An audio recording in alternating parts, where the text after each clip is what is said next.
Hi, I'm Adam Busby of the Culinary Institute of America, and today I'm going to show you how to make this great shrimp cocktail with fresh mangoes, cilantro, limes, and Nature Sweet Glory's tomatoes. So let's get started. The shrimps we've already cooked in a little bit of boiling salted water just to set the flesh until they're firm.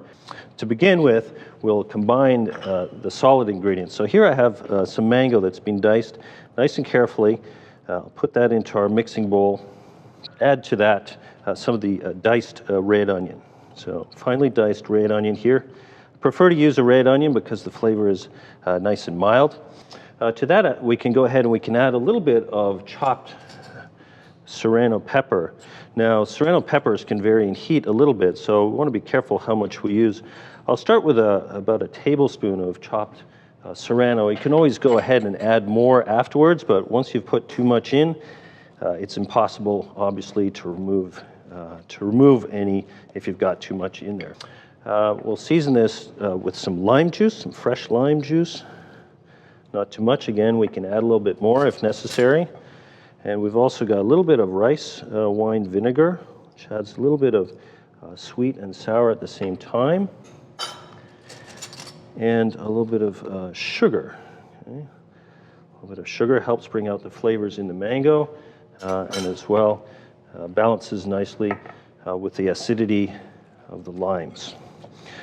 Here I've got some Nature Sweet Glory tomatoes. Now, most of them I've already diced up, but I'll show you how easy it is to dice these. We prefer to cut them into quarters, or if you prefer even smaller, we can go ahead and cut those into eighths. And what I like about these tomatoes is that, first of all, there's a nice balance between the sweetness and acidity of these cherry tomatoes.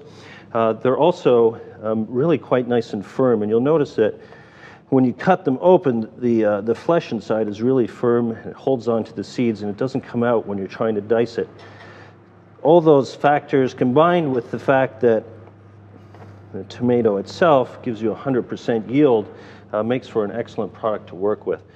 So I've diced up here about 1.5 cups, 2 cups of those Glory tomatoes, and I'll go ahead and I'll mix those in together with our mango and all the other ingredients that we've got into the bowl and stir that through. Now, gentle here, obviously. I'm using a stirring motion, just sort of lifting and folding the ingredients together so as not to break up any of the ingredients. And then we can go ahead, we can season with a little bit of salt and pepper, combine those ingredients together. And then we can go ahead and we can add the herbs. So the two herbs we're using today are cilantro and mint. And I've gone ahead and washed the cilantro here and picked the stems off the cilantro leaves themselves.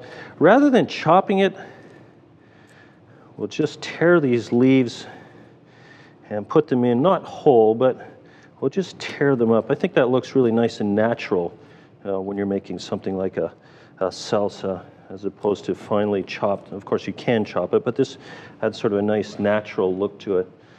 And then the mint leaves as well. I'll just take a few mint leaves here, not as much as the cilantro because the mint tends to be pretty strong. I'll just take the mint leaves here and tear these into little pieces as well. So go ahead and again, just sort of gently fold those ingredients together, being careful to be gentle and not break up the tomato or crush the mango.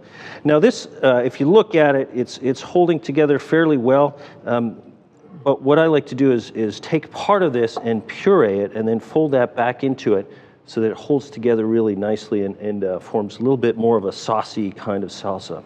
So I combined the pureed half back together with the diced ingredients, and now we've got a nice sort of fluid, saucy salsa here.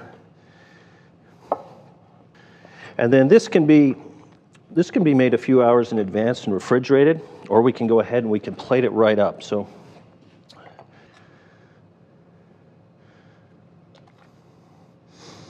and I think a portion is probably, I'm going to say about 4 ounces of the salsa should be ample for this. And then our shrimp, these are a real nice poached Mexican shrimp. We'll put about 5 of those around the glass here. And again, these are best if they're really cold. A variation on this, of course, is you could take the shrimp and after they're sort of briefly cooked, you could grill them to give them a sort of a smoky flavor, which also works really nice with the mango and the tropical flavors in this salsa. And there you have our shrimp cocktail with the mango and glory tomato salsa, full of fresh flavors. There's a little bite and acidity in there from the jalapeno peppers and the lime juice, and I think you'll enjoy that.